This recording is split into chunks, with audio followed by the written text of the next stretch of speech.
be welcoming all of you to this year's Honorable A. Leon Higginbotham Memorial Lecture.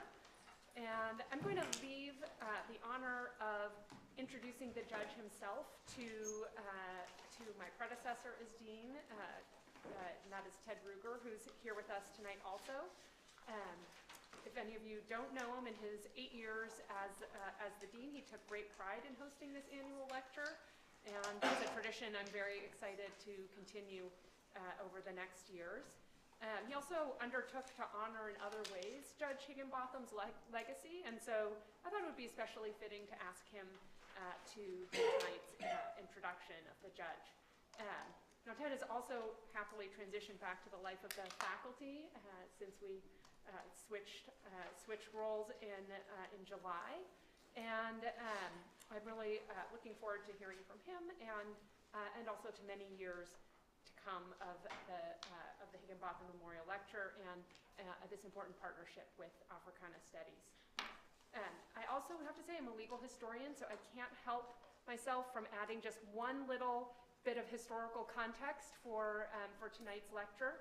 And that is that I recently learned that in 1979, so a time when the judge was spending a good amount of time at the law school, he's featured in the pictures in the alumni magazine and things like that, that our law school held what we think may have been one of the first conferences on Black reparations in the modern era. So that was I thought an interesting, I don't want to say the first ever, because I'm sure there has been a conversation that has gone back long since before the modern civil rights era, but this was in the 1970s. So this is a nice, it feels particularly fitting to have this conversation happening here tonight.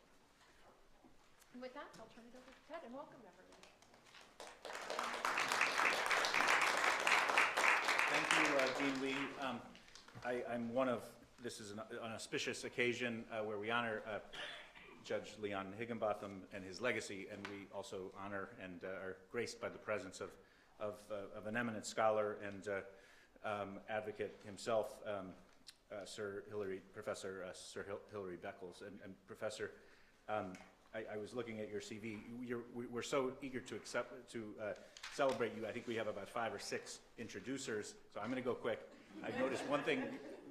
You're a world-renowned scholar on reparations, also a world expert on cricket, and specifically West Indian cricket. And so we have about half of a cricket team introducing you, and so I'm going to be brief and then hand it off to my colleague. But it has been a pleasure in my 8 years as dean and before to help collaborate with our colleagues in Africana Studies and other parts of the university to host this annual lecture in honor of a true pioneer, Leon Higginbotham.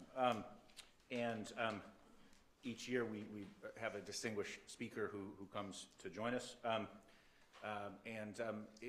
And so I want to just say a few words about the man whose legacy we're honoring in Leon Higginbotham. And I want to be brief because of the speakers and emphasize something that I haven't emphasized in past years. So Judge Higginbotham faced discrimination himself at every level of his education. He actually was started out at Purdue University in the late 1940s. He was going to be an engineer, and the housing for black students at that time was so substandard. He advocated for change. Purdue University, in its lack of wisdom, did not accommodate or change and said, if you don't like it, go somewhere else. Well, to their great loss, he did go somewhere else. Antioch College and then Yale Law School actually shifted careers. He would have been a great engineer, but to our benefit in the law, he became a brilliant lawyer and judge and advocate. He spent most of his career in Philadelphia, he was discriminated against by the major law firms here in hiring. He did find public sector employment as a district attorney, law clerk, and then with Presidents Kennedy, Lyndon Johnson, and later Jimmy Carter appointed him first to the district court bench here, federal district bench, and then the Third Circuit Court of Appeals, federal Third Circuit, and he was the first black judge on both of those. He had a deep connection to this university, not just in leading us as a member of our board of advisors, but also teaching hundreds or thousands of students. And when I talk, I think a few in the audience, when I talk to those who learned from the judge, his influence is not just exemplary, but is exponential, because these are advocates and lawyers and civil rights leaders that he taught that's carrying it forward. He was honored by U.S. presidents, in addition to the ones I mentioned. President Clinton gave him the Presidential Medal of Honor. But to the point of our brilliant speaker, who brings a global perspective, which is a wonderful thing for this year's Higginbotham lecture, I wanted to highlight that he also was, Judge Higginbotham was, like our speaker, who's a global authority on race and racism and the legacy of it. Judge Higginbotham was deeply involved in South Africa and rectifying, both identifying and then pushing to rectify the apartheid regime early on in the 80s and 90s. He helped raise millions of dollars for the South Africa Free Election Fund. He was appointed by President Nelson Mandela to be an international mediator in the first elections in 1994. And I'll just close with President Mandela's own words in a letter he sent to Judge Higginbotham's family after the judge passed in 1998. So this is Nelson Mandela's letter. Judge Higginbotham's work and the example he set made a critical contribution to the course of the rule of law in the United States and a difference in the lives of African Americans and indeed the lives of all Americans. But his influence also crossed borders and inspired many who fought for freedom and equality in other countries. Judge Higginbotham played an important role in our first democratic elections, supported the development of public interest law work in South Africa, and helped to create broader opportunities for black South African lawyers, said President Mandela. And so certainly we're thrilled to have you bringing a similar global perspective, Professor Beckles. Two housekeeping matters. If you are a lawyer taking this for what we call CLE, or continuing legal education credit, the password is law. Not too creative, but law, L-A-W. And then lastly, with the big auditorium, if those of you seated in the back, if you care during the next, as our speaker is being introduced, to move down to the front part, it would perhaps make for a better, more intimate speech in this large room. So thank you, Professor Beckles, thank you for being here. We honor the legacy of a great man in Leon Higginbotham, and I turn it over to a brilliant, great colleague, Professor Dorothy Roberts, who herself is a leading national and global authority on race and the legacy of racism and reparations. And Dorothy, thank you, and please take us forward. Yeah.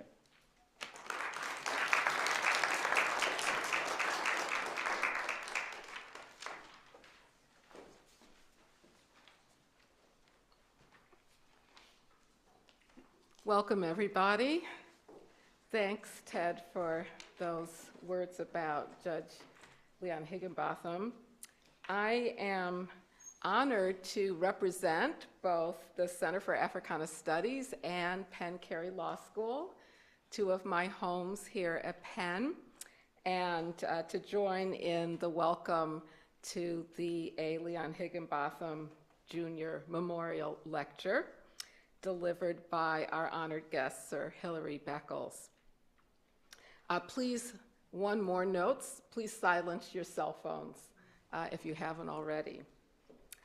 The center and the law school are really grateful to our co-sponsors, the program on race, science, and society, the African American Resource Center, and the Africana Undergraduate Advisory Board.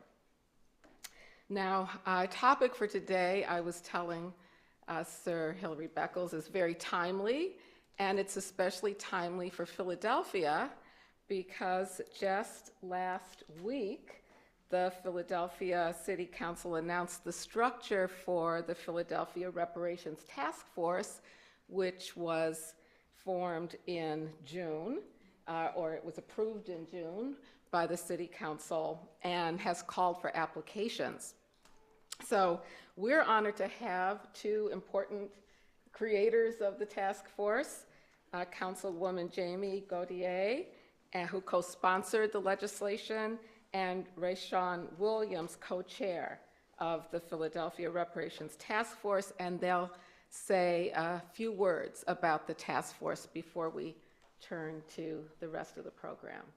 If you want to come up.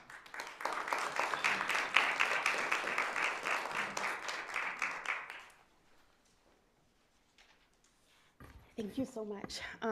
Good evening, everyone. Councilmember Jamie Gaudier, I represent the 3rd District, which is much of West and Southwest Philly and all of University City. I am just finishing out my first term in City Council. I'm from the 3rd District. I'm also a graduate of Penn. I graduated with an urban planning degree in 2004.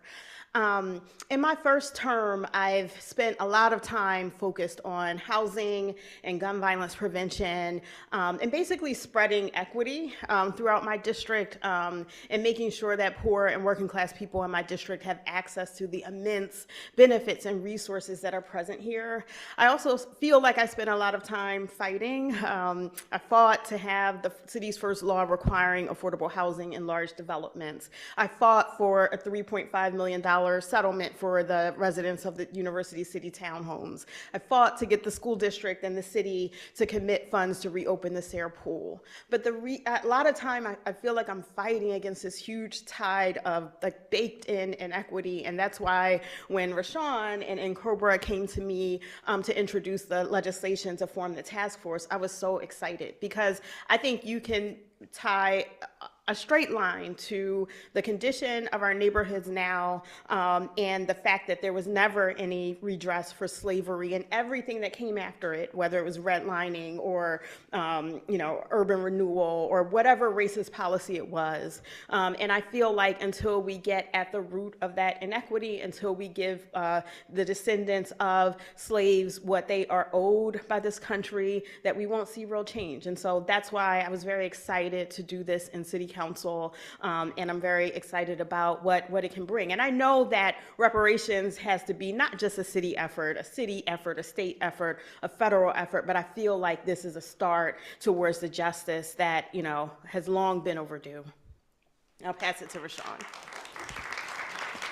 Thank you. And so really quickly, folks can find out more information about the Philadelphia Reparations Task Force via rep215.com. It's really easy to remember. We're looking for native Philadelphians or Philadelphians who have been in the city for at least 10 years that represent the descendant community.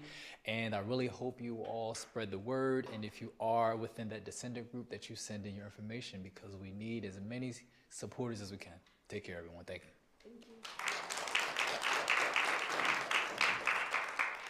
Thank you. Thank you for the task force and for coming here to tell us about it. So now it's my great pleasure, as Ted was saying, we have a lineup of people to introduce you, Sir Hilary Beckles, to show you how honored we are. And I'm honored to present and introduce Penn's Provost, John L. Jackson, who will then formally and properly introduce our speaker. Provost Jackson is the Richard Perry University Professor in the School of Arts and Sciences and the Annenberg School of Communication. He's a pioneering scholar of urban anthropology, visual culture, and critical race studies, and he's the only professor at Penn in Penn's history to serve as dean of 2 schools, now the Annenberg School, and prior to that, the School of Social Policy and Practice, or SP2. Provost Jackson was appointed in 2006, another notable fact about him, as Penn's first Penn Integrates Knowledge professor, the university-wide initiative to recruit exceptional faculty members whose research and teaching exemplify the integration of knowledge across disciplines. Provost Jackson's widely influential work includes 4 major scholarly books, and he's also a producer and/or director of 10 films that have been screened at dozens of international film festivals. I've had the great fortune of being a close colleague of Provost Jackson, both as another Penn Integrates Knowledge professor and a faculty member of the Africana Studies department. And he truly does embody an extraordinary combination of skills and talents, both as an academic across multiple disciplines, an anthropologist, a communications scholar, a filmmaker, as well as having astute administrative skills and a genuine commitment to academic innovation and diversity. So please join me in welcoming Provost John Jackson.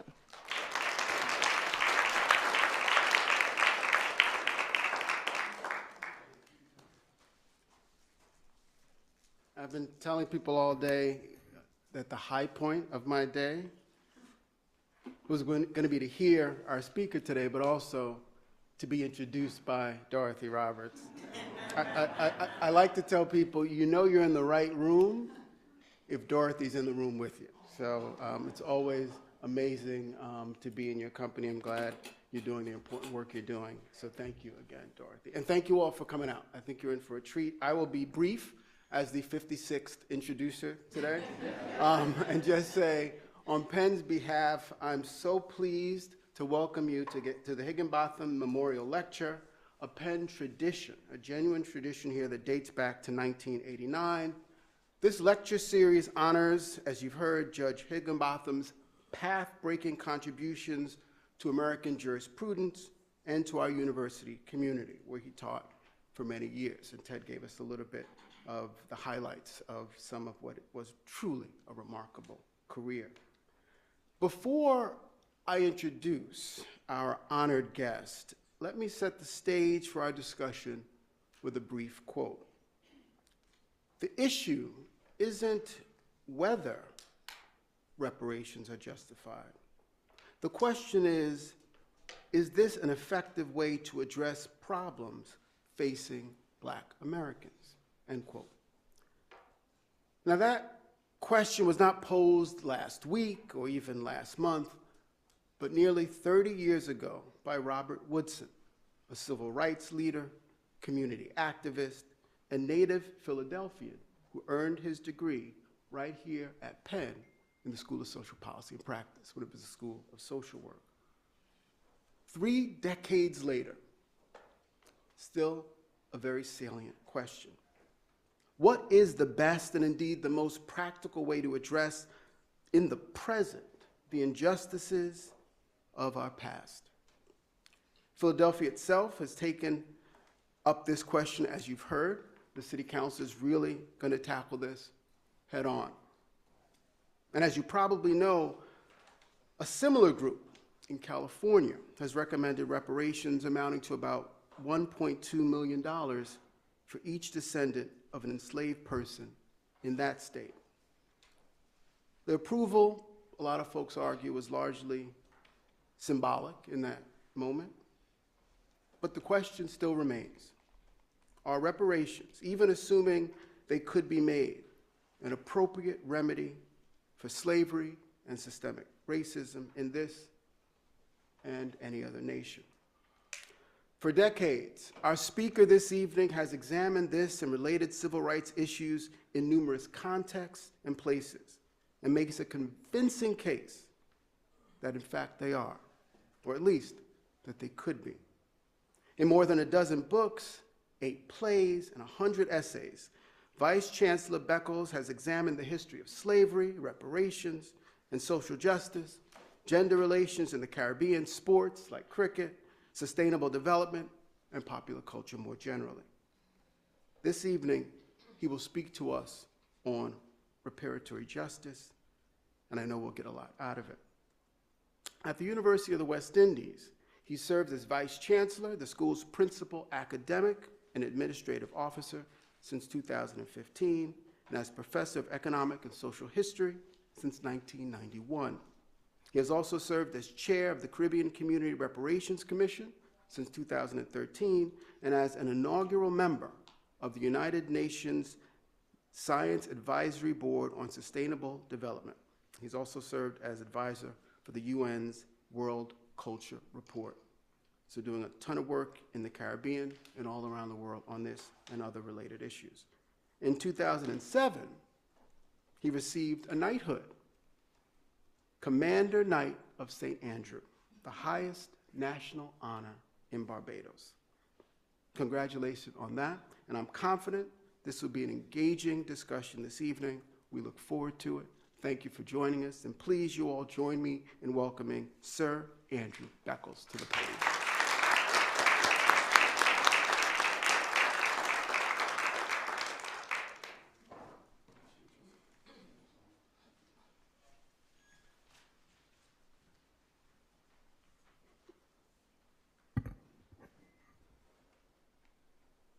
What a tremendous honor it is to be here.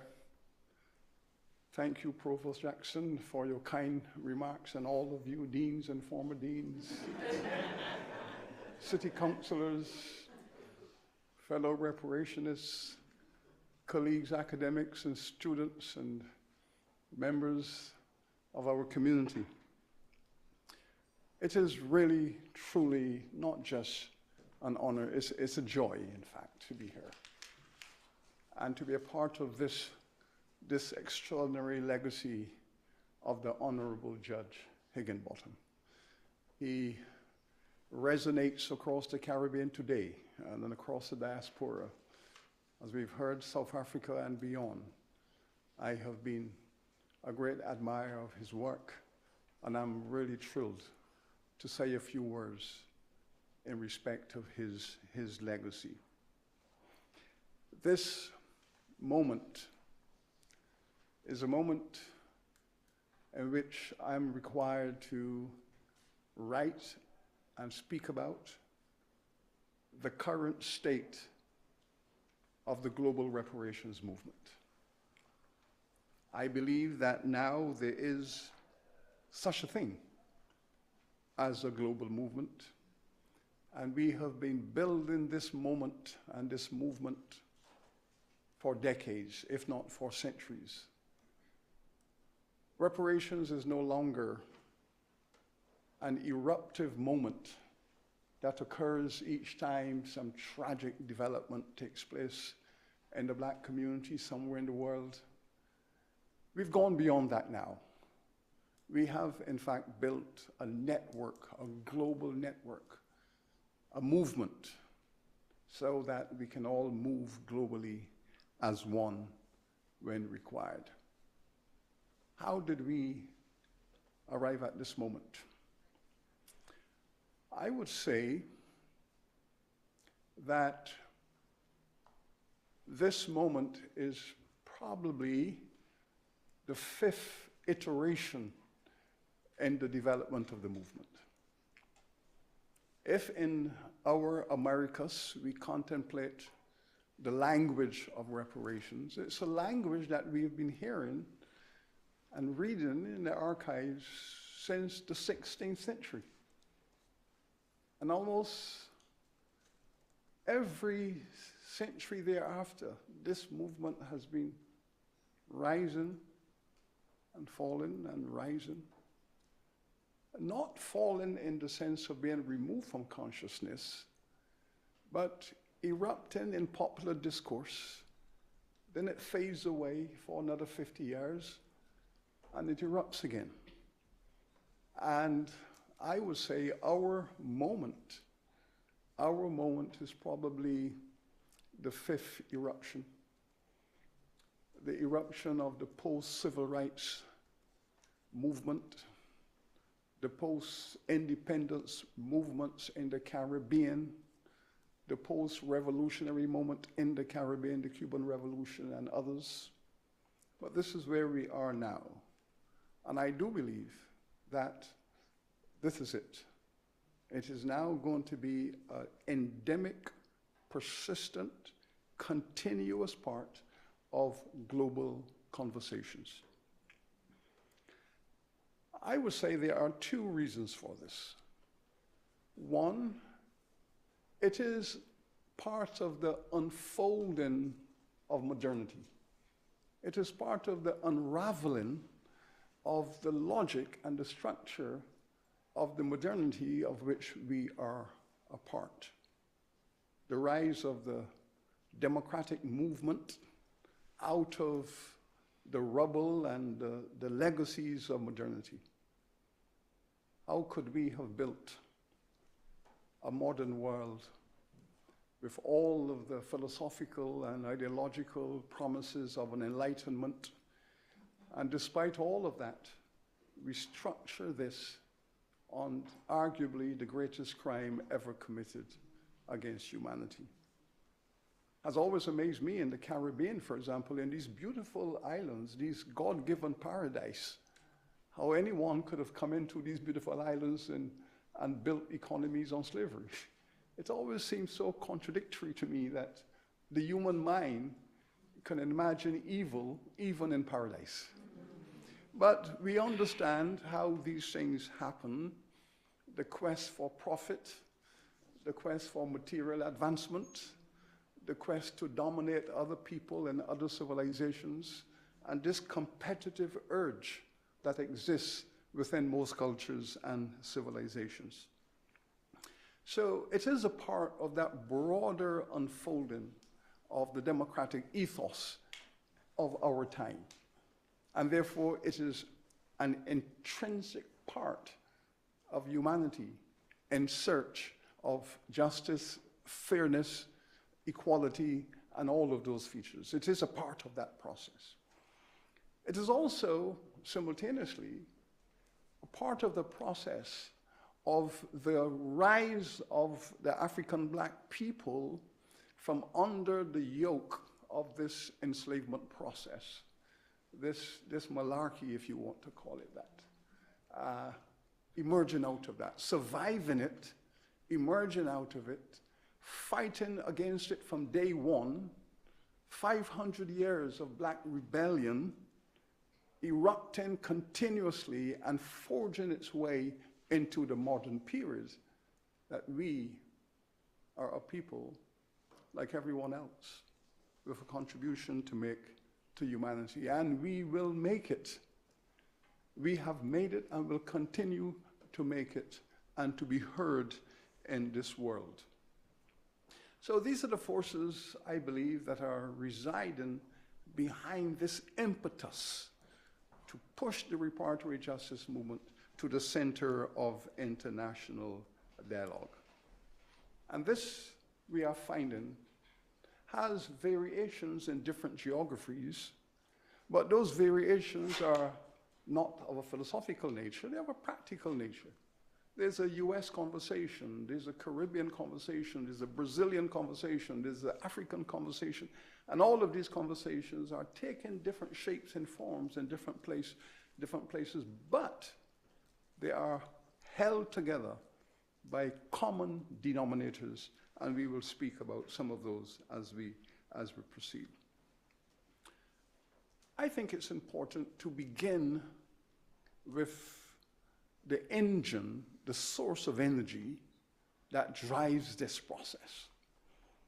It is the structure of an institution that we came to describe as chattel slavery. Yes, we can establish in the historical record that, you know, slavery is a very elastic concept. You know, throughout most cultures and civilizations, we encounter relations of power, relations where people dominate each other, either in the household where men dominate women and refer to their wives as their slaves, wars being fought and political prisoners being taken away to do labor at the bidding of the victors and all of that. We know that global history, but chattel slavery was something altogether very new, creative, and innovative, and emerged out of the imagination of the Europeans in their arrival in this American space. The world had never seen anything like that before. Nowhere in the history of humankind, nowhere in the elasticity of slavery was this concept ever applied. And what are the fundamental features? The fundamental features were that black people were not humans, were therefore converted for practical purposes into the notion of property. That black people from here on in this hemisphere, will be classified in law as property, as chattel, as real estate, and therefore not human. That had never happened before anywhere in this world. So, if slavery, yes, is a pool and is a kiddies inn, chattel slavery is in the deepest end of that elasticity. And it was invented specifically to carry out an economic project of wealth development in this hemisphere. And as property, all of the features of property that we know, what are the features of property? You can buy it, you can sell it, you can lease it, you can mortgage it, you can use it as money, you can use it as collateral, and critically, you derive social and sexual pleasure from owning that property. A human group had never before in history been reduced to that circumstance, and this went on for 500 years. For 500 years. And the people who have survived that not only through physical struggle and resilience, not only through intellectual capacity and creativity, not only with the mobilization of all of their innate characteristics, their religion, their culture, their values, every force that was available to them, they had to mobilize that to survive and to conquer. To conquer. It has been an extraordinary journey to uproot and destroy this system. That is what is driving this demand for justice in the hearts of every black person on this planet, whether they know it or not, whether they admit it or not. Once they know something of the background of their people, it is buried in their spirits. And I will tell you something about my own journey. I believe I was radicalized as a reparationist as a child, as an infant. I believe I was. When I was in primary school, and I was born in the island of Barbados, where all of this started in a big way. Barbados, the first island, the first colony to legislate that black people were property and property forever. The first place that was legislated was in the British colony of Barbados, because Barbados was the first colony in this hemisphere where Africans were the majority, outnumbering white people. So Barbados was the first black majority colony in the hemisphere. It was the place where the legislation was first put in place and later on sent to Jamaica, South Carolina, Virginia, and elsewhere. So Barbados is the home of this model. It's the home, the ancestral home of this model, where 80,000 Africans were brought onto an island, enslaved by 15,000 Englishmen. But not just 15,000 Englishmen, the largest army in this Americas. It required the largest standing army, 8,000 professional soldiers on a small island to make sure that this system was sustained. It wasn't just sustained by economic forces. It was sustained by military might, tremendous military power. And I was born into this tradition. When I was a child going to primary school, and we had to walk through the plantations. On our way to school, we would walk through the plantations, the sugar plantations, and we would see young white boys on a horse driving to work hundreds of black men on the plantations.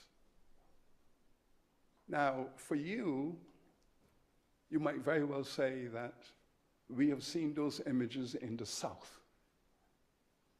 But bear in mind that the Caribbean is the deepest part of the South. It is not Alabama. It is not Mississippi. The Caribbean is the deep, deep South. And that is what I saw as a child. And I knew even then that there was something terribly wrong about this. So even though at 5 and 6 and 7 years old, I knew there was something terribly wrong about this. I don't know why. Then, of course, my parents migrated to the UK in search of work. In fact, half of my family came to the US, and the other half went to England in search of work. And so I arrived in the city of Birmingham, England, at the age of 12. And as I walked around the streets of Birmingham City, all of the names of the big banks and insurance companies and all of the people on statues on horses, and I realized these were the people who owned the plantations back in Barbados. And my little teenage mind began to put all of this together.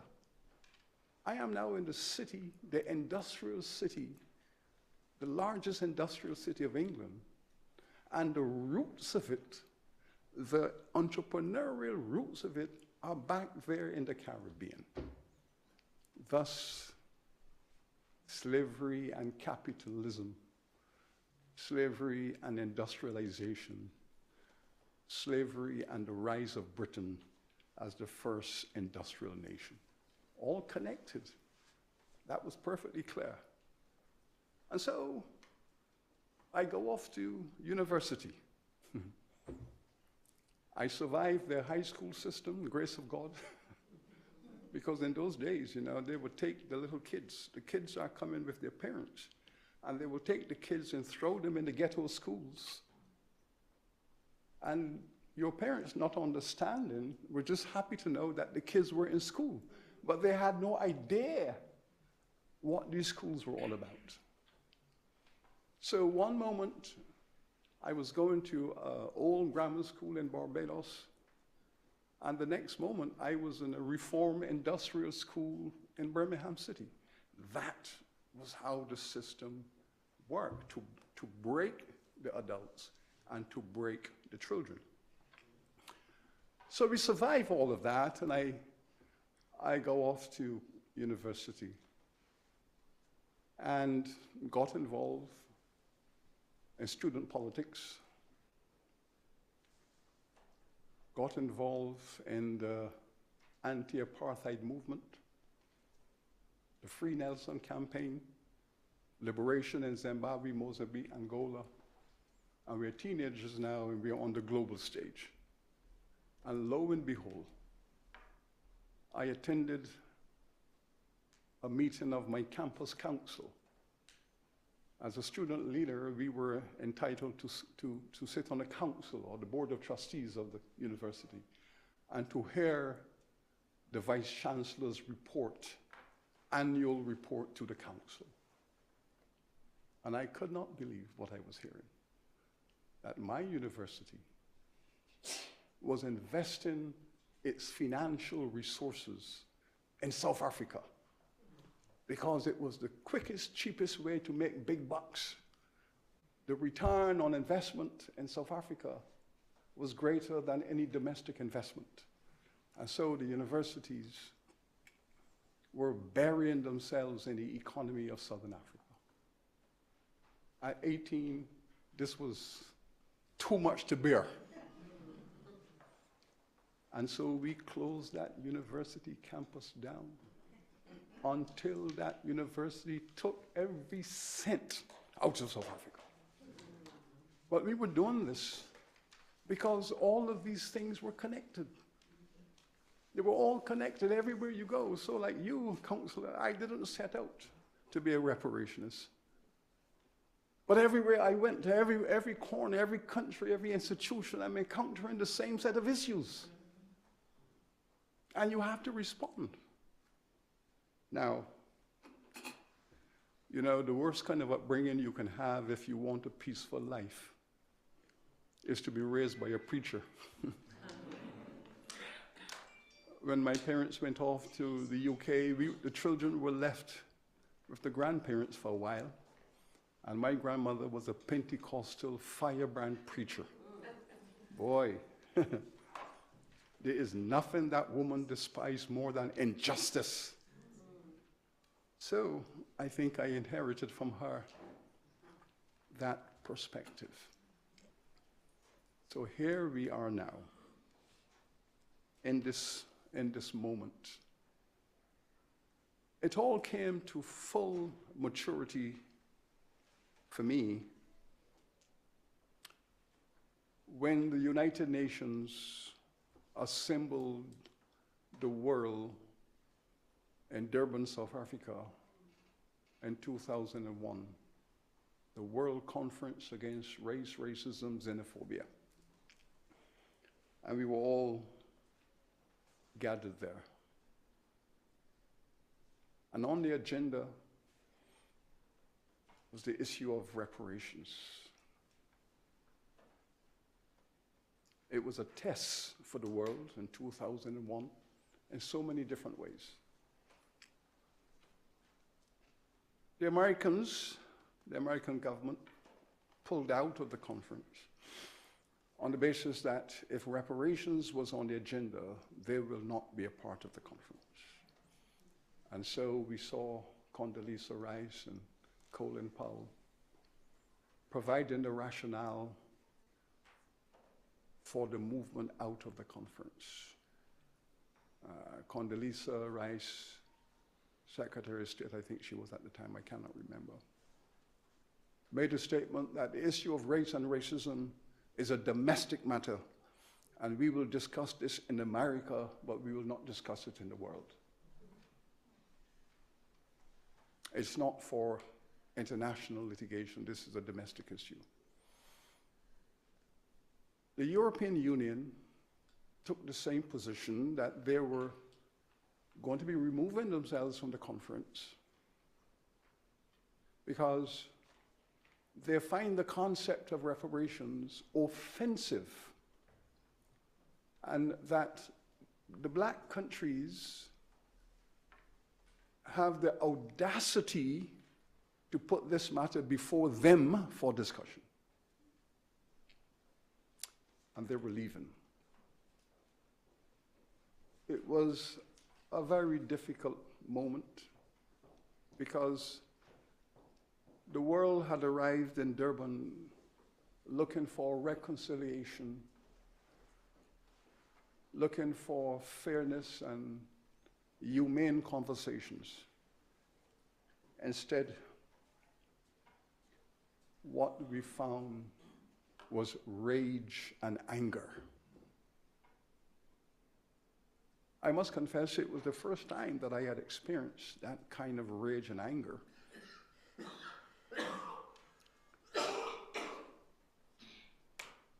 We had a choice. We, the Caribbean people, were told that we were the sponsors of that concept on the agenda, and therefore we had the duty to remove it from the agenda to allow the UN to proceed with its affairs. I was summoned to meet with President Mbeki to consider saving the conference by removing the concept from the agenda. At 3 o'clock in the morning, I'm getting ready to have this conversation. I was asked to provide the leadership in the negotiations for all the Caribbean countries. And there were 9 Caribbean countries there.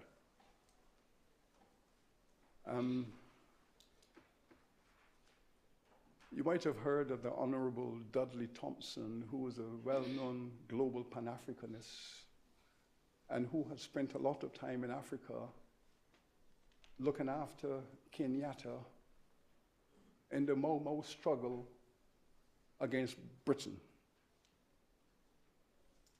And he was there in Durban, and he knocked on my door and he said, "Now you listen to me, young man. If you go to see these officials and you betray black people you would never walk the streets of Kingston in safety. And that was the great late Dudley Thompson.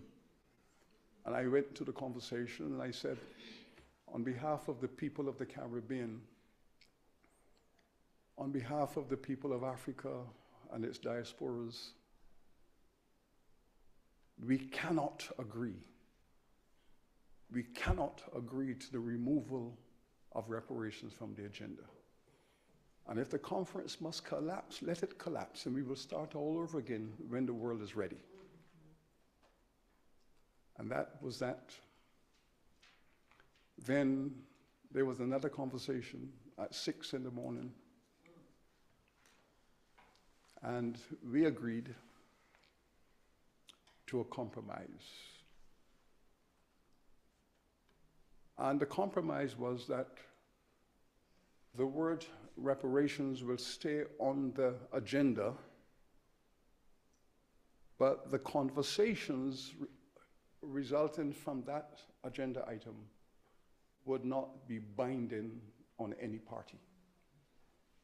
And that was a compromise that was struck to enable the conference to go forward. But then I realized at 9 a.m. something even more fundamental.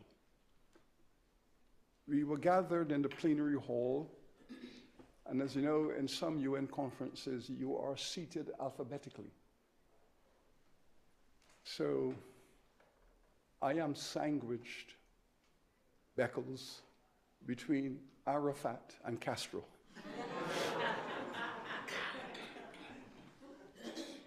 And I'm saying to Arafat, how is the Palestinian struggle going? And I'm saying to Fidel Castro, is the revolution going to survive? So I'm stranded between these two phenomenal characters. And they both got up and spoke in full support of the reparations movement of the world. Fidel Castro, who holds the record in the Caribbean at least for the longest unscripted speech, 5 hours and 22 minutes, non-stop, without notes. We were all settling down for a tour de force. And he got up and said, the Caribbean is at one on this matter. And the member from Barbados has spoken for the people of Cuba, and sat down. Everyone was in shock. Mr. Arafat said,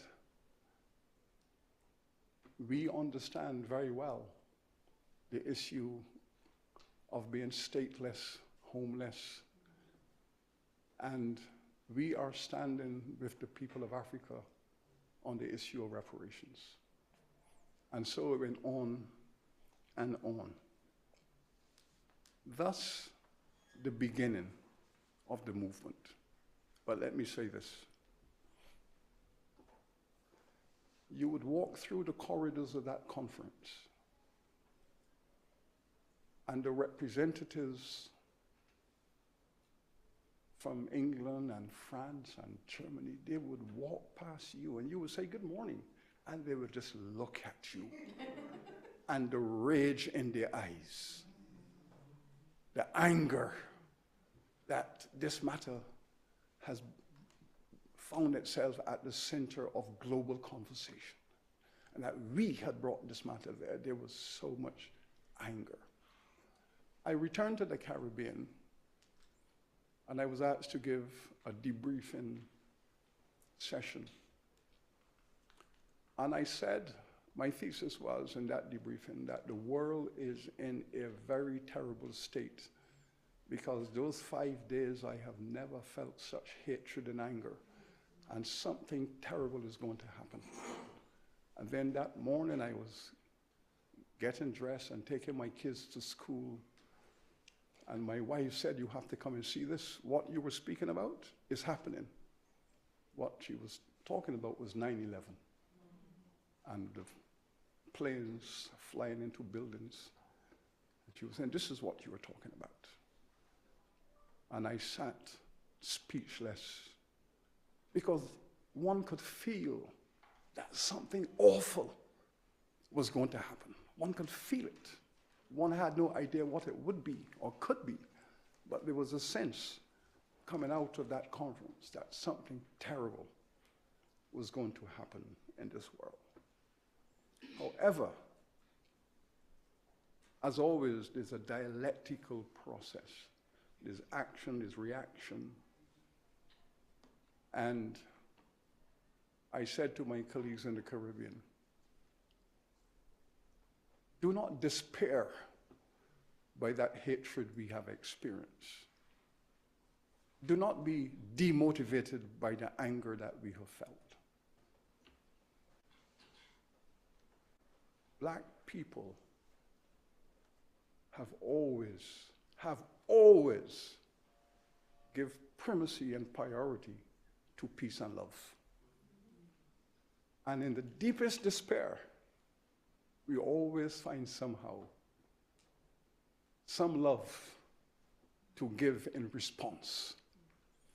So let us build on this foundation a reparations movement that is going to be the voice of peace and love in the world. Let us build that kind of movement. And that is how we proceeded with building out the global network. Because you do not fight inhumanity with more inhumanity. It is contradictory. Nelson Mandela always said that when they took that decision to move the struggle to the level of armed resistance, he had made it clear that we will use violence against buildings and institutions, but we're never going to use violence against people gathered in their communities, in their churches, in their places of work. And when I reflected on the history of rebellions against slavery, even on the plantations of slavery, when the African people were fighting wars for their freedom, they would burn the cotton fields, they would burn the sugar fields, they would burn the great houses, and they would carry out arson against structures, but they never slaughtered people who oppressed them. So I gather from that history that this was a philosophical choice that was made. This is not a coincidence. This is a choice that is made. Because at the end of that military conflict, humanity has to sit down and build communities. And this is how we proceed. We took some very fundamental structural decisions that the reparations movement has to be global. Wherever there was enslavement, there has to be committees and commissions dealing with reparations. And we looked at the world and we saw how chattel slavery was a global institution. And we started the work to build out those networks around the world. We traveled across Africa, the Middle East, Asia, Latin America. We made connections with all grassroots organizations everywhere. And we said, let us proceed with this on the basis that reparations will be the movement that ultimately will heal modernity. It is going to be the enlightenment of modernity. Not the enlightenment that led to slavery. The enlightenment that will lead to justice, equality, and a higher concept of human relations. This is the task that the reparations movement will undertake. To bring things to a higher level of consciousness a higher level of awareness. And we were in agreement that this is how we were going to proceed. And we were going to link that to the evidentiary basis that poverty and undevelopment in the black communities are rooted in the legacies of the slavery. And so reparations, therefore, had to be a developmental strategy. It has to be a strategy that brings people together to fight for the development of their communities, to build infrastructures in their communities, schools, hospitals, research, all of the things that the black people of the world need right now to move out of the legacy of slavery. Even now, as I speak of the public health matters, and I realize that in my own home island of Barbados, it also has a reputation for being the amputation capital of the world. There is no country in the world with as high a per capita exposure to type 2 diabetes than Barbados. And the complications arising from type 2 diabetes, primarily amputations, and more amputations take place on that little island per capita than any other part of the world. That, of course, is all linked to the history of the island. It's not a coincidence. It's all linked together. This was an island that produced sugar. For 400 years, it produced sugar. And the Africans were told that you must eat what you grow. And therefore, on this island, the African people were eating sugar as a meal, and now all of the black people in the Caribbean are addicted to sugar. These are not coincidences. These are legacies. It's like an aircraft is taken off, and as it leaves the ground and it goes to the air, you might describe that as emancipation. You might describe that as emancipation. But the people on the ground have to deal with the fumes and the carbon emission.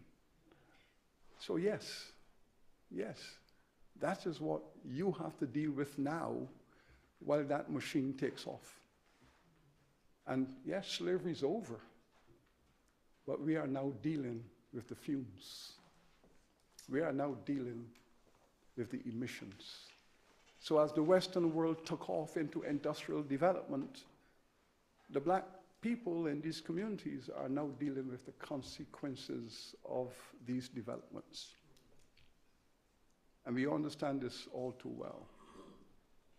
And this addiction to sugar in the black community, not only the Caribbean, it's everywhere in the South.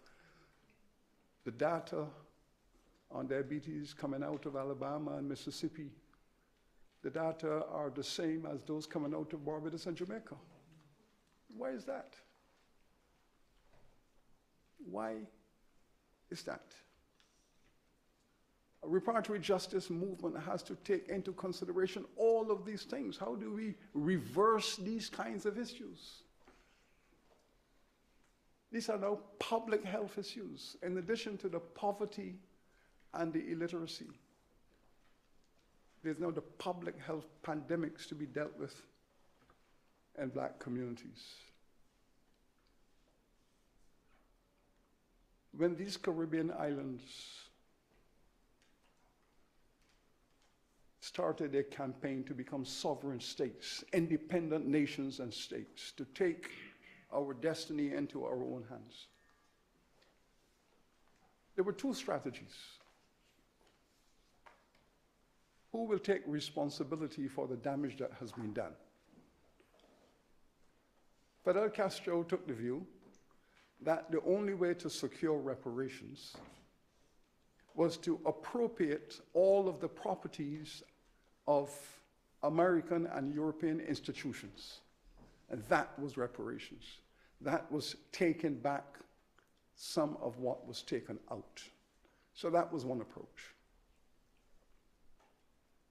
In the English-speaking islands, they opted for a negotiated independence. And one by one, Jamaica, Trinidad, Barbados, they all went to England. They all flew to London to meet with the British government, and they said, okay, you've colonized us for 400 years, for 300 years. We are now independent.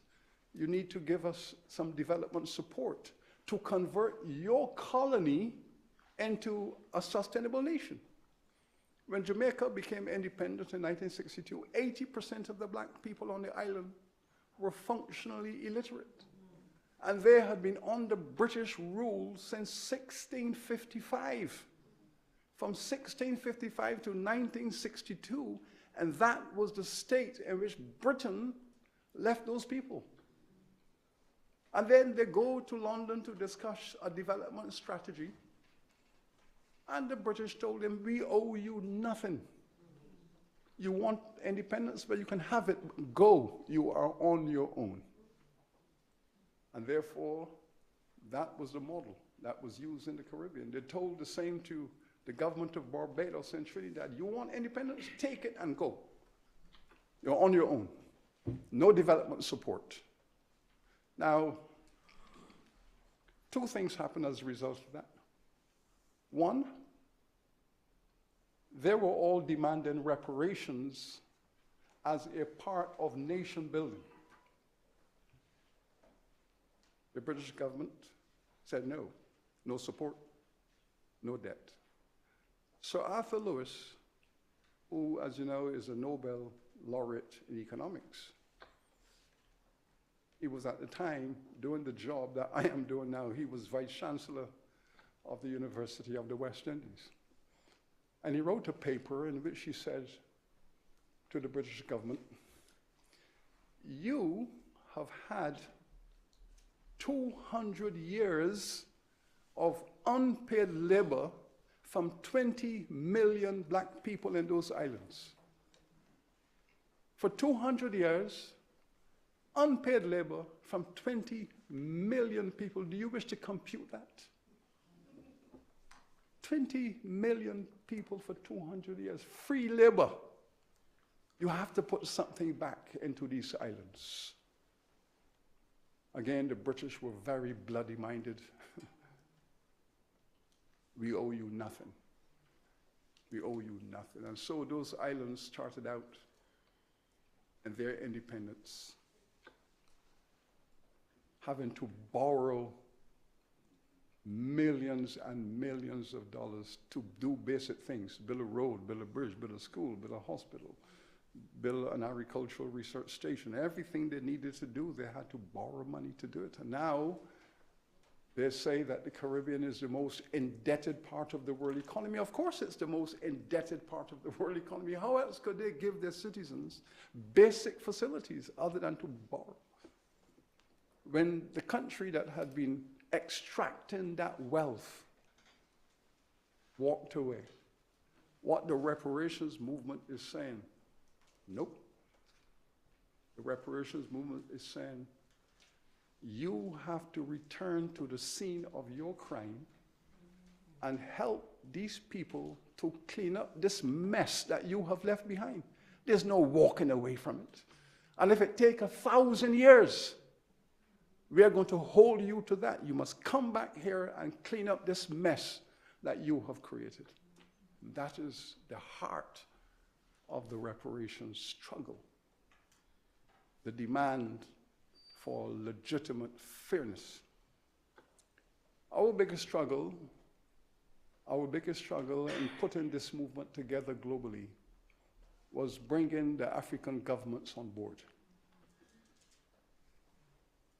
I wrote a book entitled Britain's Black Debt, and in that book there's a chapter that deals with African governments and how we were treated in Durban.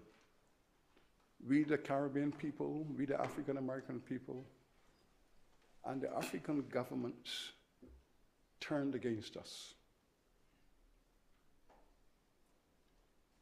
The president of Nigeria, Obasanjo, the president of Senegal, Wade, the president of Ghana, Kufuor, all said to us,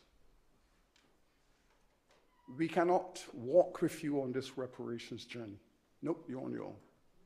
They turned against us.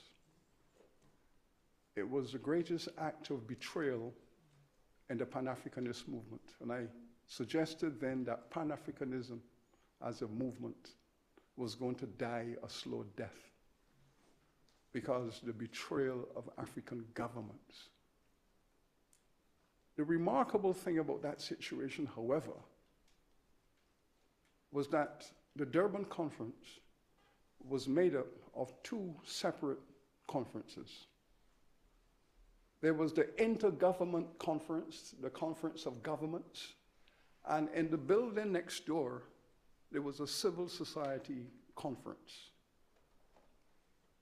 And in the civil society conference, that was made up of the trade unions, the grassroots organizations, the church, the universities, and all of the other civil society groups. In the building next door, the African people were saying, we are standing with the diaspora. So they were passing resolutions, the people of Africa were passing resolutions in support of the diaspora, and in the official government conference, the governments were betraying us. So therefore, clearly what happened, this was one of those classic cases where governments and people were on separate pages. I try to use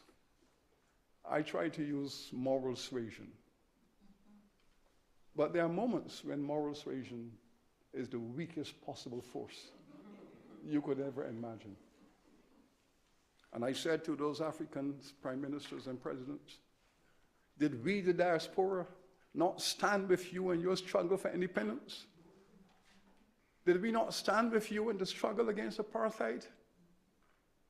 Did we not send troops from the Caribbean into Namibia, Mozambique, Angola, Zimbabwe? Thousands of Caribbean people died and stopping the South African army from running over Angola and Mozambique. Fidel Castro was trained in. The planes would come to Barbados and fuel, filled with soldiers. They would go to Guyana and fuel up for the long trek to Africa. The Caribbean not only fought with Africa intellectually, it put soldiers in the ground in southern Africa to stop apartheid. And we did all of that. And now you're turning against us and you're voting with the European Union. So when the European Union put on the table the resolution that this conference shall not recognize reparations, you African prime ministers did that, support. But we were comforted in knowing that in the building next door, the African people were supporting reparations. And it's important, I believe, to make those distinctions. How do you explain that? The truth is that many of these countries were negotiating either IMF loans or World Bank loans to fund their development, to stabilize their currencies.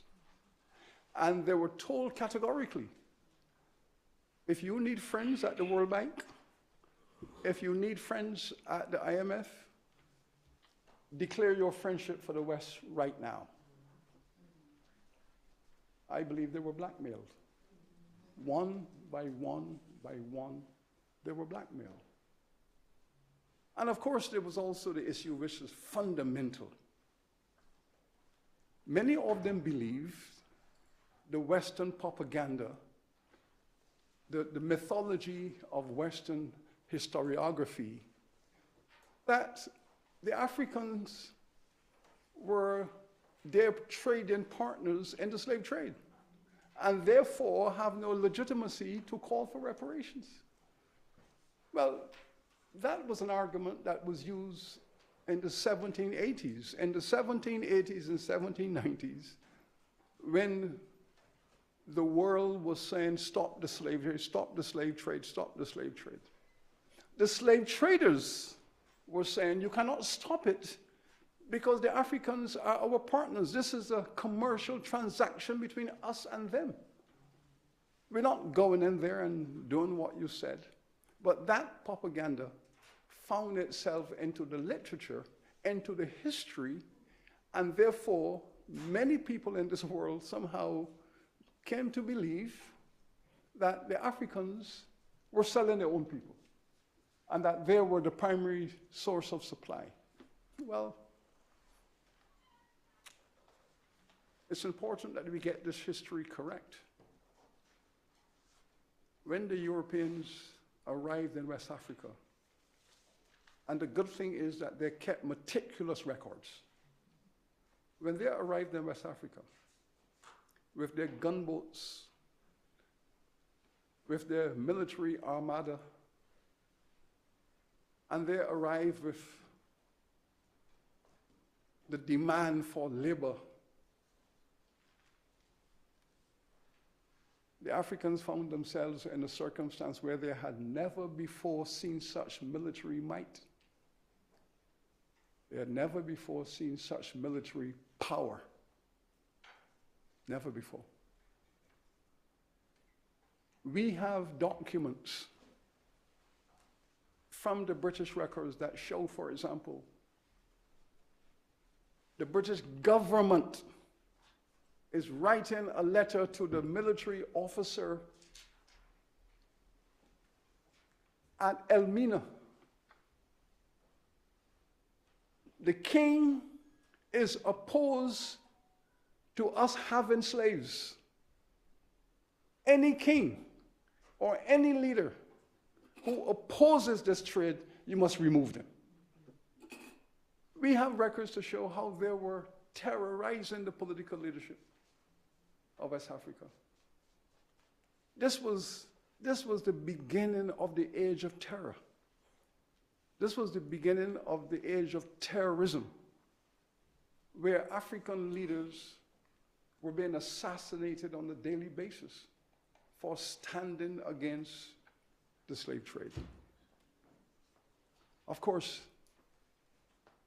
you cannot have a major crime. It's impossible to have a major international crime without a local partner.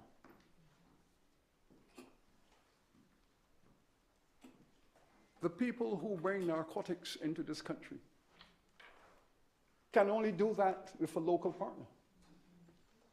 Someone has to allow that container to pass through the airport, the seaport. Someone has to know what's in those containers. There's always a local partner. There's always a minority of people that are prepared to destroy the majority for their own interests. The people who sell drugs to our children in our communities, many of them look like us. You always have a minority that is willing to pursue their selfish interests at the cost and expense of the majority. Yes, there were a few Africans who saw a chance to make some quick bucks. Small minority. But you do not justify the crime on the basis that a small minority are participants. That makes the crime even more hideous. It makes the crime even more hideous because you have now corrupted a minority to destroy the majority. And we know this to be true. Now we are studying what actually happened on the ground. What actually happened on the ground in West Africa for 300 years. And we're now able to destroy this mythology. We're now able to destroy this notion. And of course, if you walk the streets of this country, there are many black people who will say, oh, the Africans sold their own people. I mean, these are things that have become part of the mythology of politics because if you control the narrative, you control the power. We are now trying to destroy that narrative to return decency to our negotiations. And guess what is happening? A younger generation of historians are now studying what has happened. They're going into the archives. They're doing social history research. They're doing oral history research. And they're now beginning to understand what actually happened. And they are very angry that for 100 years, their schools were brainwashing them into Western propaganda. And they're now becoming strong reparationist advocates. Just last week, there was a major conference in Accra, in Ghana, hosted by the African Union. And the African Union has declared its full support for the reparations movement. Africa is now fully on board. There's an African American Reparations Commission here. Ron Daniels and his colleagues, and COBRA and all of those grassroots organizations organize across this country, and the magnificent work that has taken place in California. Local government, city government, state government. Similar things are happening also in Europe. Diaspora communities have now formed commissions in England and France and elsewhere. So now we have this global network, and we're all working together. We have this global system. The United Nations has now come on board. Just 4 weeks ago, at the General Assembly of the UN, the President of the General Assembly has announced that the time has come for formal international conversations around reparations. That is now a declaration of the United Nations. This is where we have now reached. It is the greatest conversation of the 21st century. There are many people who have said, okay, we are going to marginalize the reparations movement by foregrounding the climate change movement. And the climate change movement will drown out, so to speak, the reparations movement. This is a strategy that is being calculated and worked out. We understand that. We certainly are not going to fight against climate change movement. We certainly are not going to criticize it because we are the victims of it again. So what we say, of course. First of all, you brought the people from Africa and enslaved them to build your industrial culture. Your industrial culture then pollutes the atmosphere with its carbon. And now we are the ones who are suffering again. The most hurricanes, earthquakes, all kinds of things are happening. So we are the double victims. So of course we embrace climate change. I mean, in the Caribbean, the hurricanes are getting more ferocious. We had temperatures in the islands in the last month or so that were unthinkable. 100+ degrees across the region. We've never had that before. So yes, this is climate change, double jeopardy. We link the two forces together and we say, having destroyed the ozone and having used enslaved labor to industrialize, build your factories, we must now pay to build resilience into our societies. Hell no. You have to invest in climate financings to protect the people who you have exposed to climate changes. And that too will be all a part of the reparatory justice process. It's a movement with many dimensions. And the more you push back, the more you are creating energy for the global reparations movement. My final point I wish to make is this. We are now working through a methodology. As you know, slavery could have sustained itself for all of these centuries because of the involvement of families, institutions, all the banks and insurance companies, universities, and governments. We have said that we will target the university environment. In the various fora of universities, we have said no university can be excellent unless it is ethical. And if you are buried in the history of slavery, if you use slavery to enrich your faculties, to build up your beautiful infrastructure, to make your universities competitive, and you use slavery to do that, you have to confront it and you have to repair it. cannot claim to be an excellent university if your history and your current conduct is unethical. And we have carried that right through the literature and all the various fora. Because the universities were the chief architects of slavery. They were the ones who wrote the laws that you can convert a person into property and chattel and use them for commercial transaction. That work came out of the universities. The faculties of law created that kind of jurisprudence. The economists, all of them wrote about the value of slavery to competitive economies. If you want to increase productivity, invest more in slaves. That slave labor is more productive than free labor. And therefore, they wrote those comparative analyses to show that competitive economies require slavery to extract more, put back less. The professors of economics distinguished themselves in being proposers of slavery. The theologians in the theology school speak about African people not having souls and not having any kind of religious or moral reflection. And out of the theology schools came this notion of black inferiority. That's the literature that came out of the theology schools. So the economic schools, the law schools, the political science schools, all of these faculties created a literature that helped to sustain the slavery system. All of these prestigious disciplines contributed. Universities are now, one by one, researching their past.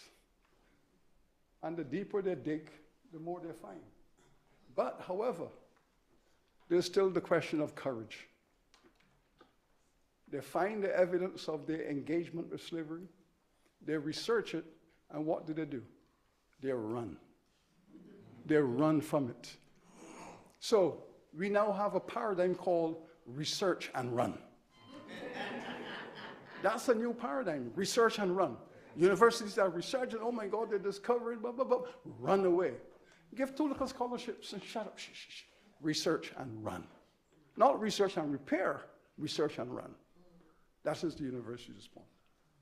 The Church of England wrote to us and apologized and said, oh, we have 20 million pounds to give you. We are so sorry that we used to stamp the Africans, C of E, with a hot iron, Church of England, C of E. We even have their hot iron in the archives, C of E. Come off the slave ship, C of E, Church of England.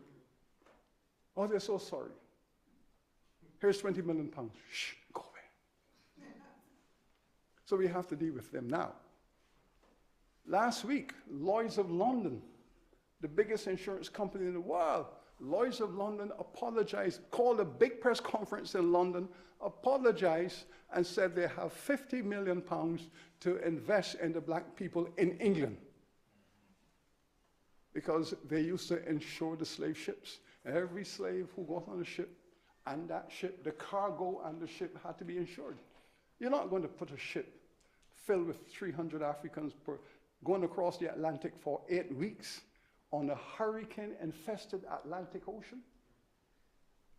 Insurance was the key.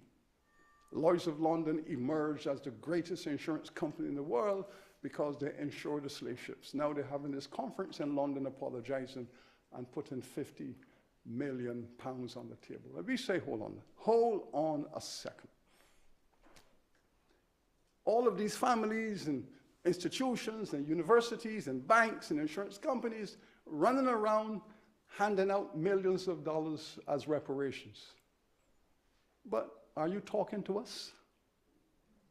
Are you having a conversation with us? Are you asking us what we want and how we want it? And we say, I wanted to say, I didn't say it. I so desperately wanted to say to the Bishop of the Church of England, because in my book, there's a chapter called Dividends from the Devil. Dividends from the Devil, because we had the opportunity to go through their accounts of all the slave plantations they had in the Caribbean, all the slaves they bought and sold, the profitability of the plantations, and the use of those profits to build provincial churches all across England. And so the Church of England was building all of these churches everywhere across England. Every little village has a beautiful church with a spire. Where was the money coming from? The bishops were saying to the plantations, more, we need more prophets. They would send bishops down to the Caribbean to demand that the overseers drive the slaves more, faster, and deeper. We need more money because we have to build 10 churches next year. And now, I so wanted to say to them, take those pounds and give them to the devil, as you have been doing for 300 years. But we're going to have that conversation. So now we have a methodology. This is how we're going to speak to universities. This is how we're going to speak to banks. This is how we're going to speak to insurance companies. This is how we're going to speak to families, those persons who are the heirs and who have inherited all of these millions from their foreparents. And one by one, they're feeling guilty and ashamed. This is how we're going to deal with them. And this is how we're going to deal with the governments. The king of the Dutch nation has apologized and said, on behalf of the nation of the Dutch people, we are sorry. The Prime Minister of Holland said, we are sorry. We have written to them to say, okay, you're sorry. Let's have a summit to speak of your sorrow. Let's talk about the economics of sorrow. We haven't heard a word. We are still waiting for a reply from our letter. And so this is where we are now. This is where we are. There is no denying that this is a global movement. There is no denying that the world in general is saying, yes, we can only have a peaceful 21st century if we put these matters on the table, because it is part of the democracy movement, justice and equity. But we know two things from history. One, you can only have fairness from people who are not fearful. If you are fearful, you will never create fairness in this world. The second final thing we know, it took the African people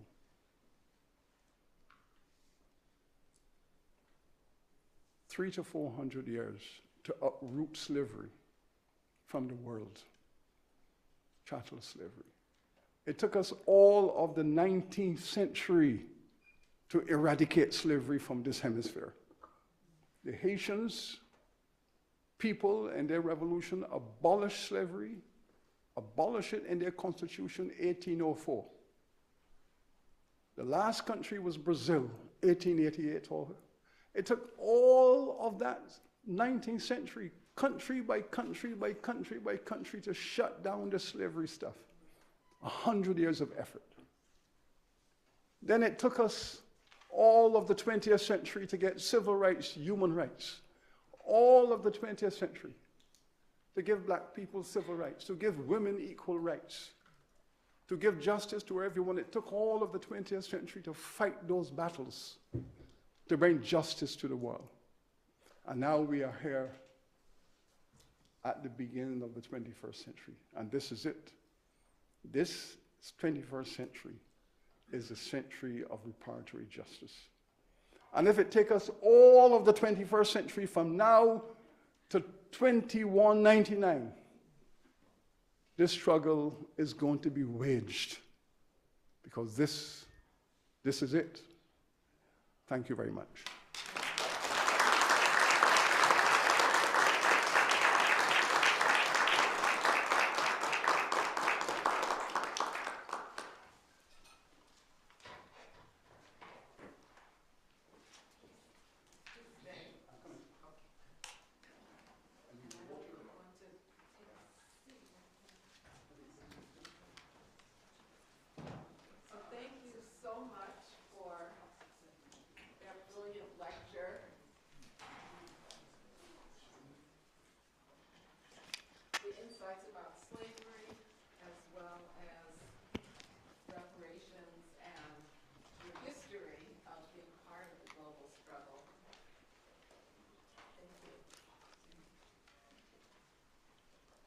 I think I'm going to, I could take the prerogative of asking you questions, but given the time, I'm going to turn it over to the audience for Q&A.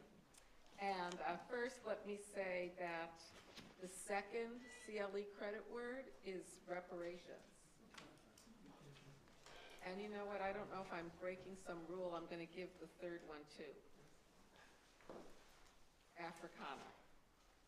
Okay, we take Africana, reparations and Africana. Okay, so do we have microphones on the stands up there? Okay, so please, if you have questions for Sir Hilary Beckles, please.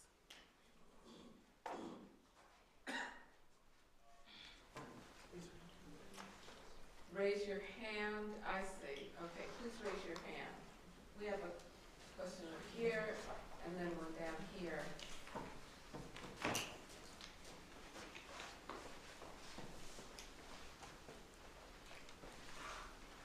Thank you for the lecture tonight, Sir Hilary Beckles. My father was born in St. George's, Grenada, British West Indies, and I went on YouTube and I wanted you to expound on how is it that certain families, like the Trevelyan family, they're now admitting, I think within the last 6 months or beginning of this year or last year, the end of last year, about how they're going to provide some type of reparations towards those of us who are of the Grenadian diaspora, as far as education or building. You were talking about like the tourism that's being built. A lot of that came from the United States, as well as some other European countries. They were building on these Caribbean countries to build that ecotourism. And how are we, as descendants and heirs of the Caribbean, how are we going to be properly given our inheritance and given the opportunity to develop housing, to develop a hotel, develop whatever developments and educational opportunities that we can create on our islands that we originally were born, or in our, I should say I was born right here in West Philly, but my dad was born in the West Indies. And we need to be included in that conversation of how we're going to have equitable development in this city, number one, as well as in the Caribbean.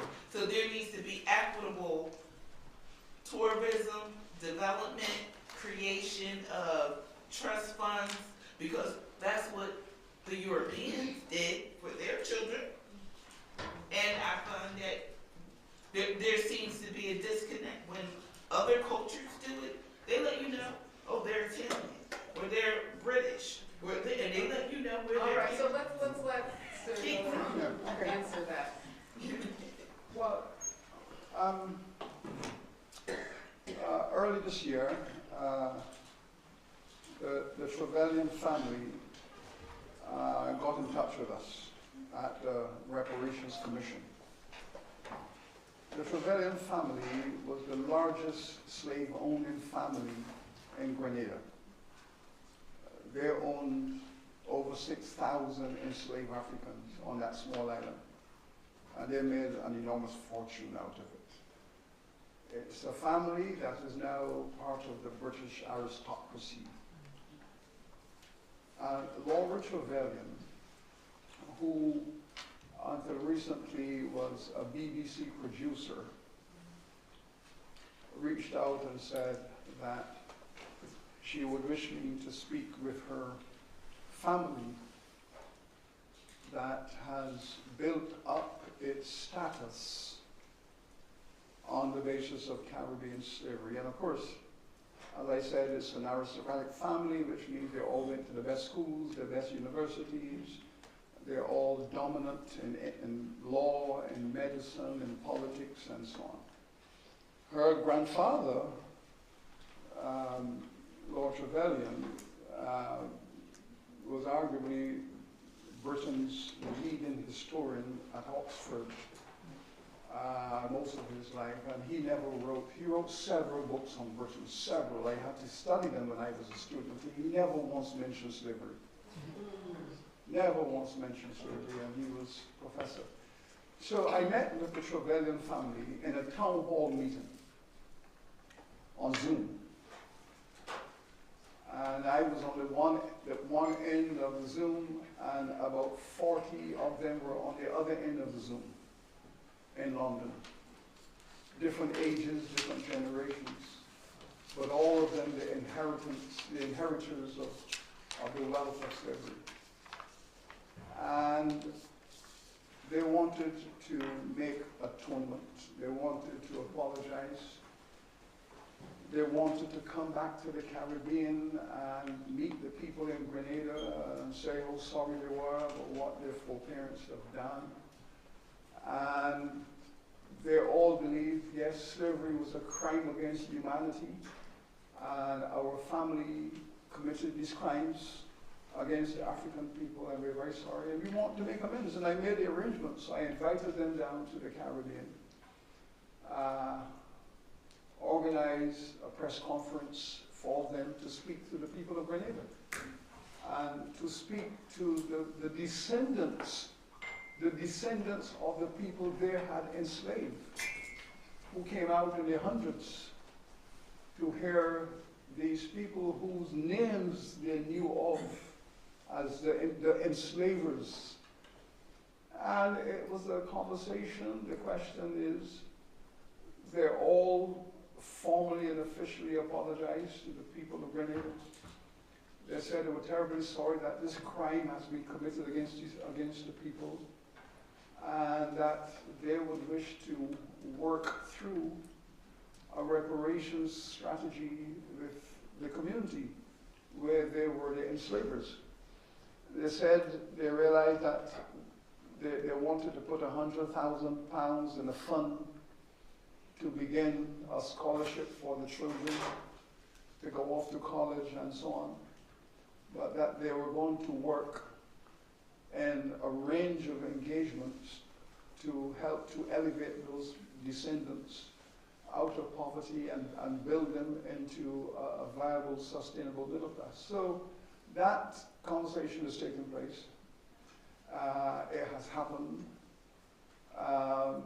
The Prime Minister of Grenada accepted the apology from the Trevelyan family on behalf of the people of Grenada who were forgiven. And the Prime Minister said he believed that the apology was sincere, and that this generation of Trevelyans are committed to some form of, or multiple forms of reparatory justice. So that is where that has reached. Since then, another family, the Gladstone family, that were the largest slave owners in Guyana, and a family that had produced Prime Minister Gladstone of Britain, and the Gladstone family is one of the richest families in the world, and they have now come down to Guyana. We bought them, we have conversations, we took them into the area and where they did their slavery and where they still own considerable property, and the people in the community met with them and they had conversations. There were apologies and weeping and gnashing of teeth and all of that. The country embraced the development as a first step. These are not conclusions, or these are not end of journeys. These are first steps. These are first steps where the beneficiaries are meeting the victims and having a conversation. So it is early stages in these developments. The Gladstone family organized a conference in London 2 weeks ago and invited people from Guyana to come and talk with them about the history of slavery in the country. So these conversations are the beginning of conversations that will have to escalate at some moment in time to conversations with the government of Britain that continues to bury its head in the sand. The Prime Minister of Britain announced about 3 months ago that he sees no reasons why the country should have a reparations conversation. And that's the Prime Minister, Sunak, of Britain, which was the same position that his predecessor, David Cameron, had adopted earlier on. So, again, the civil society is having conversations, but the state is denying the need for the conversations. But we are here now. 20 years ago, everyone was in denial. Not anymore. So let's see if we're making progress. Do we have, where's another question? I'm just trying to get a sense of how many questions we can take. Because there's several hands up, given the time. So we'll take these 1, 2, 3, and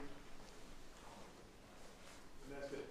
Okay, and maybe Al, if you can keep them in your head, ask them 3, and then maybe you can, because there might be some overlap.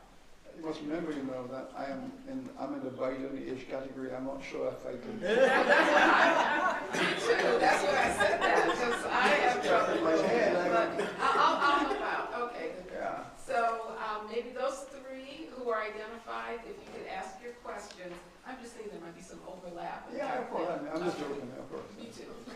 I'm a great Biden fan, of course. I have a quick 2-part question. My name is Sean Williams. The first question is, what has the conversation been, if any, for Black nations to use their own currencies? To do And use their own currencies currency. and fund themselves, utilize their resources, their mineral resources, their actual ecologies to support their ecosystems and their economies? That's the first question. And then the second question is, can there be a conversation to develop those structures, those economic structures, between at least Caribbean nations and the West, the U.S., Negroes, Black folk? Okay, well, next question? Thank you very much, Sir Hilary. My question is that I understand, I heard that reparations were paid to slave masters who lost slaves by the British, and that Haiti paid reparations to the French when we see the situation there. Are those actually true? Did those things actually happen?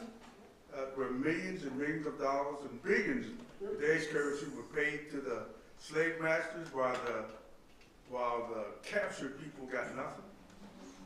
Okay. Yeah, you could add the U.S. South to Can that. I just take those 2 because? Okay, go ahead. Well, I'll take the second one first because it's more technically complicated. The emancipation, I should say specifically, the European emancipation laws were structured in such a way as to further exploit the people who were supposed to be emancipated. Look at what the British did with their Emancipation Act, 1833. The British government sent a team around its empire to calculate the market value of their slave property. They calculated that they had 700,000 enslaved Africans around the world. The majority of those were in the Caribbean. And the replacement value of that property, of those 700,000 Africans, the replacement value was 47 million pounds, 1833. The slave owners had won the argument in Parliament that the only way they would agree to emancipation is if they were given reparations or compensation at market value. In other words, all of our enslaved property, you have to pay us their market value or we will not agree. And remember, the slave owners were the majority in the British Parliament. These were sitting in the British Parliament with their plantations in the Caribbean. So a deal was made. We will give you 20 million in cash. So they borrowed, the government borrowed 20 million pounds from the Rothschilds Corporation and paid 20 million to the slave owners. 20 million pounds in 1834 was 40% of the government's total expenditure for that year. So they took 40% of the national expenditure for the year and handed it over to these slave owners. So that leaves you with a deficit of 27 million, right? Because they are worth 47 million. We're giving you 20 in cash, but you want full value. And the deal was, the Africans, the enslaved or the emancipated people, would work for free for another 10 years after they're emancipated. So you were emancipated, and then you had to work for free for 10 years to work off the 27 million deficit. And that way, therefore, what you will see in that calculation is that the black people paid more for their emancipation than the government. The government paid 48% of the emancipation, and the enslaved people paid 52%. So that is how that act was passed down. That was worse than I thought. Let me tell you.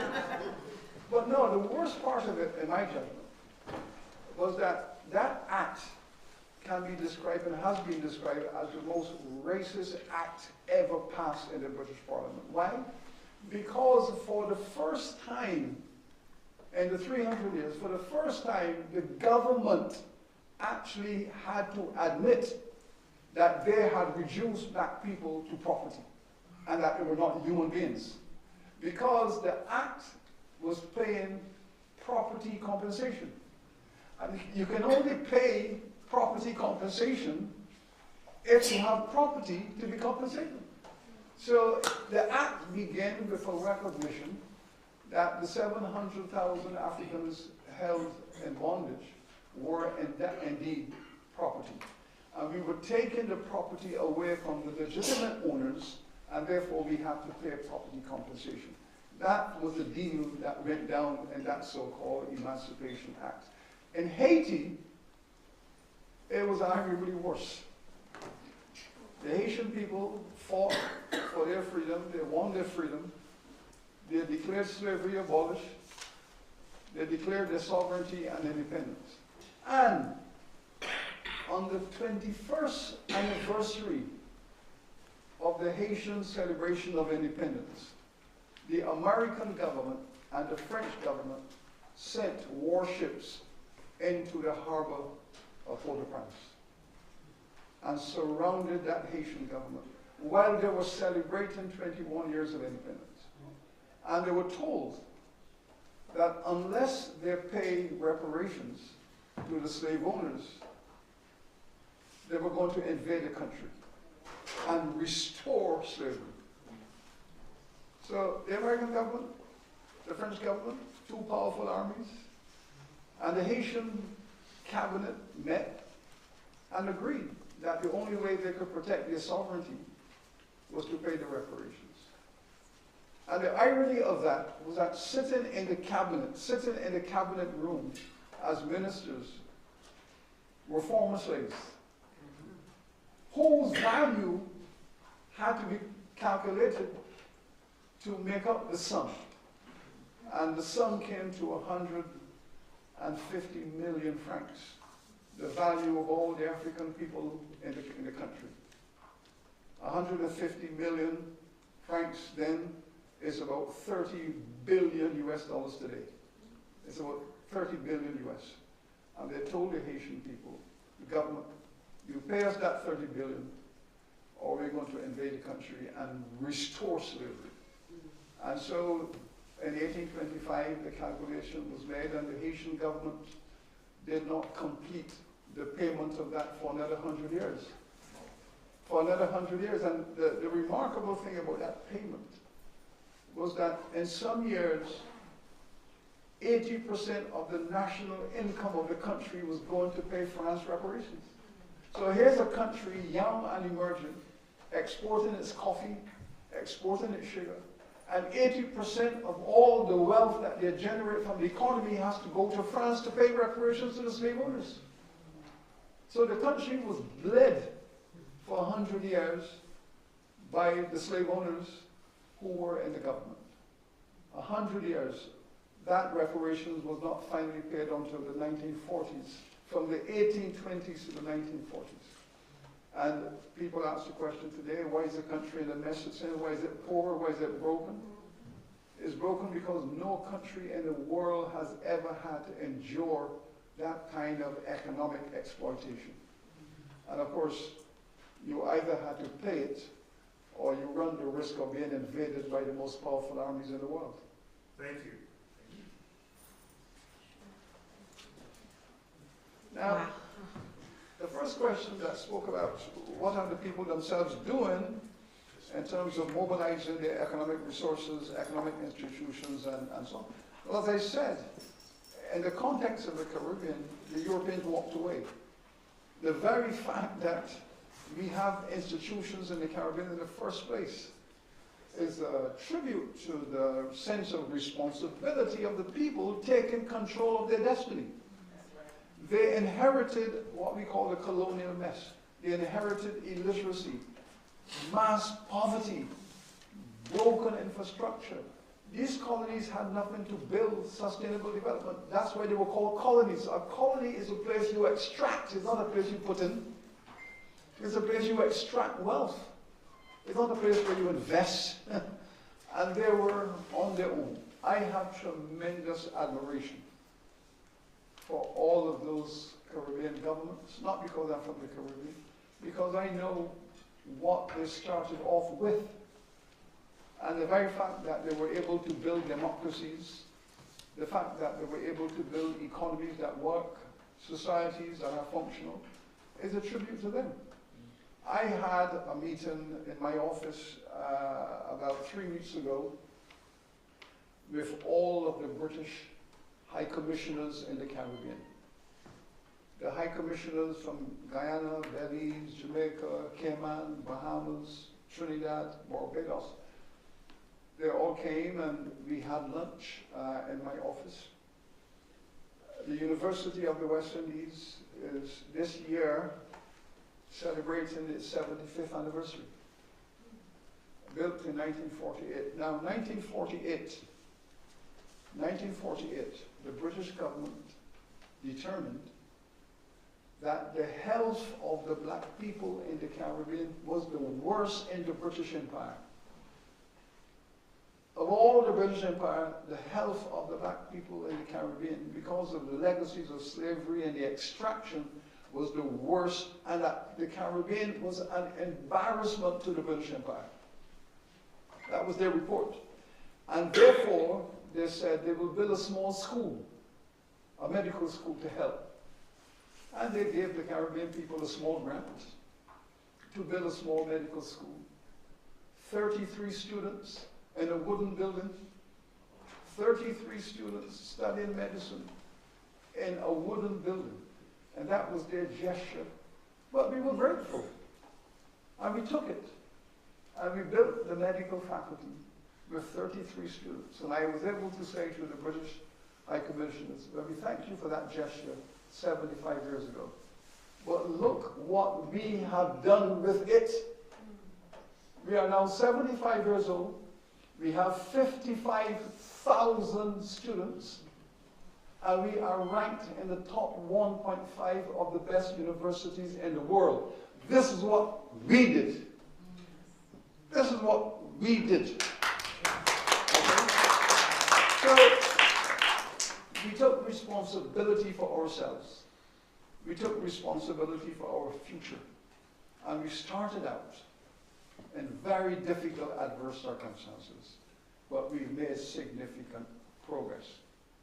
That does not mean, however, that we are going to forego the debt you owe to us. While we take responsibility for ourselves, we build our communities, we build our economic systems and structures.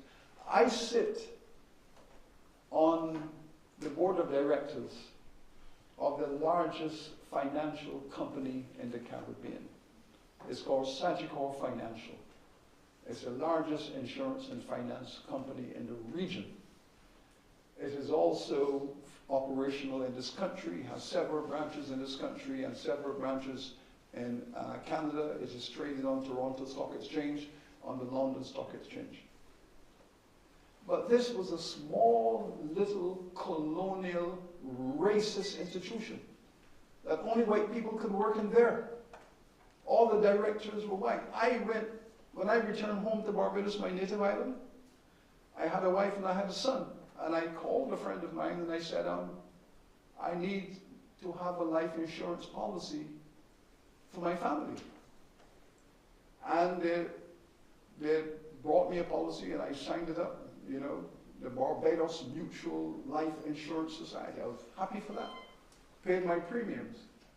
Then I saw in the newspaper one day that the company was having its annual general meeting. And I read in the fine print of the policy, never sign an insurance deal and don't read the fine print of the policy. Never, ever. Never, and this is where your point comes in, never detach yourself from your money. I was writing a check for $300 every month, and that was my money I worked hard for, and it was going to these guys in this company, and they had their yachts and they had their race horses, and they were having a wonderful time with my money. So I went to the AGM, and I walked in the room. I had done my research prior. There were over 20,000 policyholders. Policyholders, 20,000 of us. And there were only 15 in the room. How come there are 20,000 people? And the policy says this is a mutual company and it is owned by the policyholders. I said, okay. So I'm an owner. If I'm an owner, I'm going to the annual general meeting. I walked into a room and I saw a board of directors. 10 white men on the platform. 80% of the policyholders are people like me. 80% of the policyholders are black people, and all the directors are white. No women, no Indians, no Arabs, no Chinese. 10 white men. No women, no black people. And I got up and I said, Mr. Chairman, my name is Hilary Beckles. I'm a policyholder of this company, but I find myself embarrassed today. I felt as if I have just walked onto a plantation. This is supposed to be a modern institution of finance. We went away and I organized a society called the Association of Mutual Policyholders. An association of concerned mutual policyholders. And at the first meeting, I had 1,000 people filled up in a room who had been held down and extracted and exploited for over 100 years. Because that company was formed with the compensation money from slavery. The slave owners got their money and created this company. The next AGM, we voted off 3 of them. The next AGM, we voted off 3 more. And every year we voted off them until we now have a board of directors with women, with men, black people, brown people, Chinese people. We now have a board of directors that reflect the demographics of the country. And having liberated that company, we changed its name from the Barbados Mutual to Sagicor Financial. And then we moved into Trinidad. We moved into Jamaica. We moved into the US South, moved into England and Canada. And now we have the largest black conglomerate headquartered in the Caribbean. Now, that is what you call taking responsibility for yourself, because it was always our money. And now we were able to go to Canada 3 years ago, meet with the Canadians, and got a massive investment of $21 billion in our company invested. Now the Canadian investors are now a significant shareholder, and so on. But we are taking responsibility for ourselves. It does not mean that those who created the crimes must not be answerable for them. I have been sitting on this board of directors of this company now for 18 years. For 18 years I have been on the board of directors helping to guide that company. And I know that in most companies there is a time limit for directors. There's a time limit where directors cannot serve for more than 10 years or what have you. But each time I propose that they should have term limits, my colleague says no. Because we are on a mission to show the world what can be done with fairness and with justice. And when all people come together, when white people and black people and brown people and yellow people come together to work towards a common cause, the goodness that can be done. That is the principle to which I support. I think I got the sign from Kelly, another. Yeah. Just these 2 questions and that's it. Yay! All I get to right. answer ask a question. Sir Hilary, thank you so much. This was so amazing, and I was enlivened when you mentioned the conference last week, the Congress of the African Union, and in Ghana. And I just want to bring Philadelphia into this global movement, just like 30, 40 years ago, Dr. Leon Sullivan was one of the principal architects of disinvestment in apartheid from Philadelphia. And a lot of Philadelphians don't even know that. The University of Penn, and particularly one of Rashawn's co-founders, Brianna Moore, who is a PhD candidate here in African American Studies, was there. And she's one of my mentees, so I'm super proud of her. My question is, how do we, in a city like Philadelphia, where for native Philadelphians, we are very parochial. We are rather pedantic, meaning we don't even really leave our neighborhoods. We are very tribal, and yet we are being called to a global movement for people to come together. And for us to think beyond our neighborhood, to think beyond our immediate community, and to think about the global community. And so my question is actually on behalf of Rashawn and Councilwoman Gauthier. And that is, what is your advice for us as we think about and as we move towards this movement that will happen in all of our lifetimes? Like, this is the 5th and this is the last one, because it's got to happen.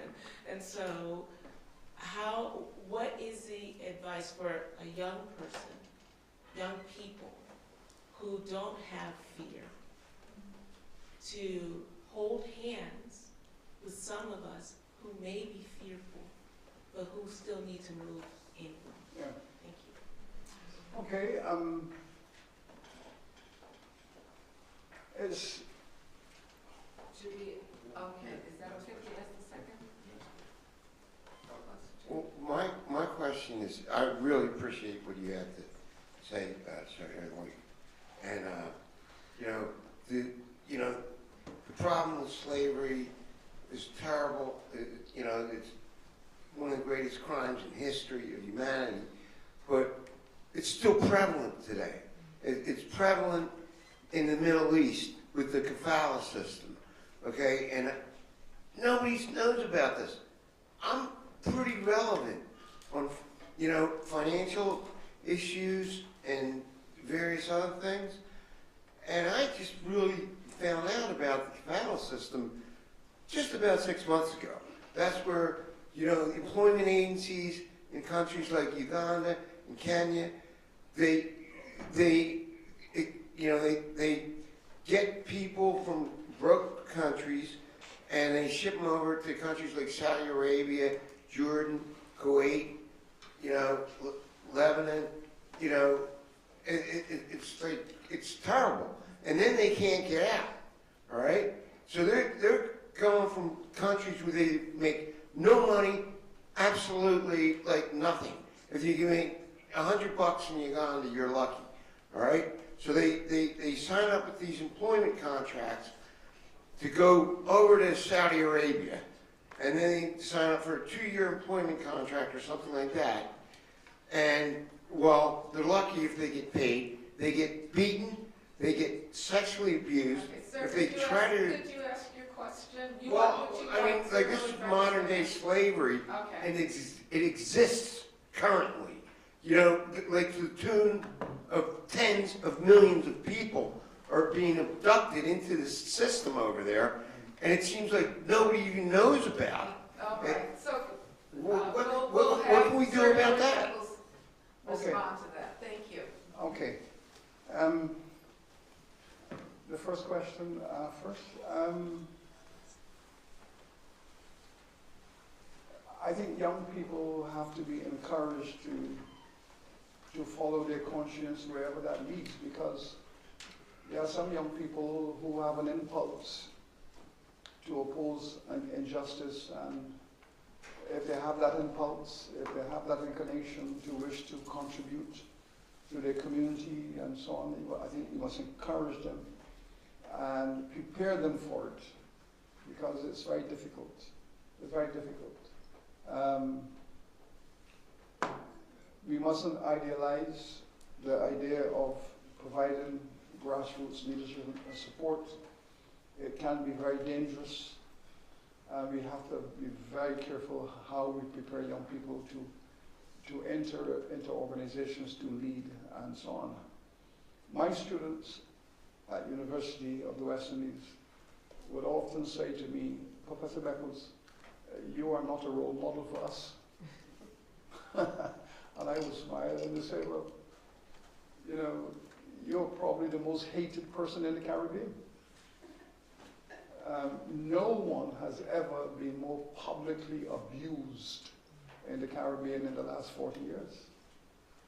So we can't follow that. We can't follow in those footsteps, because we open the newspapers and the front page is reparations nonsense. How can a professor be advocating this? Close down the university. So young people read those headlines in the newspapers. And yeah, I am the institutional leader, but I am not a model for them, because they don't want to live a life of constant criticism and pain and suffering.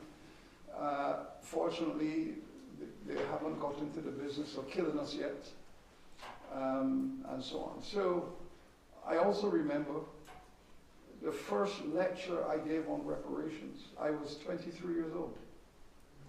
I had just arrived in Jamaica out of graduate school in England, and took up my first tenure track position at the Mona campus in Jamaica.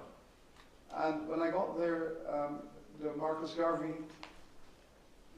organization asked me to give the Marcus Garvey Memorial Lecture, and I agreed. And as in this case with Higginbotham, I said I will give a lecture on reparations. That was in 1979, 40 odd years ago, 40 plus years ago, 43, 44 years ago. And I walked into the lecture theatre, and the lecture was heavily advertised, and there were only 12 people in the room. And all 12 of them were Rastafarians. Nobody in Jamaica had an interest in hearing anything about reparations. 12 Rastafarians. 12 Rastas in a room. And I gave my lecture to my 12 Rastas. One of them saw me in the supermarket a few weeks ago and recognized me. He was in the audience 43 years ago. And he took his staff and he rested on my shoulder and he said, "Bless my brother." And I remembered him from 43 years ago, sitting in the front row with his dreadlocks and a stick in his hand. But young people, encourage them, support them, but prepare them for it. Prepare them, because it is not a walk of red roses. It can be lethal, and it can break your spirit. I never gave up. From those 12 Rastafarians in that room, when I was addressing the General Assembly at the United Nations 4 weeks ago, I said, imagine, 43 years ago I was talking to 12 Rastafarians. Now I'm speaking to all the world leaders. Imagine, life is full of surprises, isn't it? And that's why you must persevere and don't give up. You believe it, don't give up. In respect of your question, sir, you might have arrived after my opening remarks. Well, I got in a little bit late. yeah, well, so you missed my opening remarks, in which I said that the concept of slavery is very elastic. It includes all kinds of situations in different parts of the world. And of course, I was making reference to modern day slavery, to kidnapping of women and children, and all of those brutalities against people today. And these are all legacies of that history. But those issues, those relationships, and those practices, cruel though they are, and wicked though they are, they cannot compare with the enslavement of 50 million people in chattel bondage for 500 years. Those are the significant legacies and consequences of an evil that is so hard to imagine its scope. Okay? So when we speak of chattel slavery and what happened in the Western world, yes, there are people who are living in fear of their lives in these oppressive environments, but we cannot compare them, and we shouldn't even be talking about them in the same conversation. There's a separate conversation to deal with legacies. And I know the international community is dealing with legacies best it can, and when I watch some of these programs on the piracy, the kidnapping, and the enforced enslavement of young children and girls especially, it is a horrendous situation that has to be stopped and is terminated. It has to be addressed. Because these people who are involved in this trafficking are inheriting a legacy of global trafficking that was the dominant institution in the Western world for centuries. Thankfully, it is a small number of people today as opposed to what it was 100 years ago. So yes, we do not minimize these ongoing conversations. Neither do we minimize what was done to the indigenous people in this continent. What was done to the indigenous people, slaughtered, and their properties and lands possessed, driven out to make room for European migration. We do not ignore and minimize the genocide against the indigenous people who are in our societies. I mean, I am from the island of Barbados, like I said. When the British arrived in Barbados in 1627, that small group of people, one of them wrote a letter back to the king. Your Majesty, your loyal adventurers have arrived at the island called Barbados. We have surveyed the island, and there are no people on it. Your Majesty, is an empty island, but there are houses everywhere. Houses everywhere. It was one of the most densely populated islands in the Caribbean. But the Spanish would come, raid the islands, kidnap the people, and take them to Mexico to work in the mines. The Portuguese came up from Brazil, raid the islands, took the indigenous people down to Brazil, to Bahia, Pernambuco, to work on the sugar plantations. So here's a small community of indigenous people.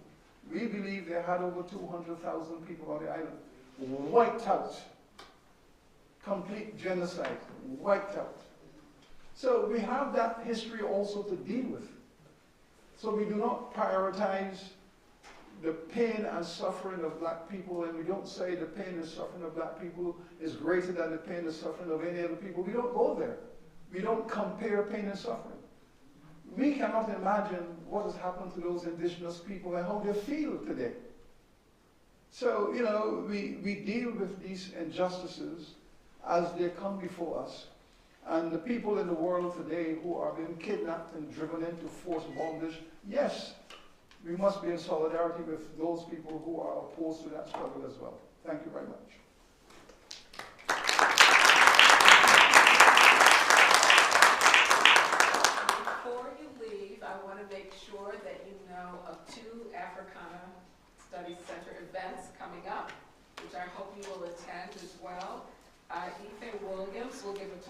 book, Police Brutality, A Philadelphia Story, on November 28th.